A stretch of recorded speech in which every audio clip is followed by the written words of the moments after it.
In this video, I will show you how to combine clips on Final Cut Pro.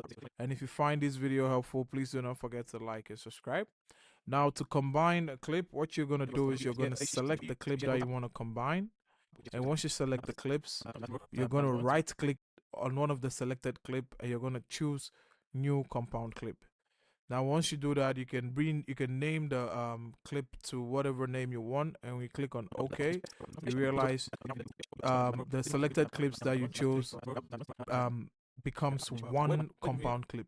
Now, to reverse or to if you want to edit the compounded clip and you want to edit some particular parts and recompounding, what you can do is you can double click on the compounded clip, and as you can see, it's split out into editable parts, and you can edit it as you want.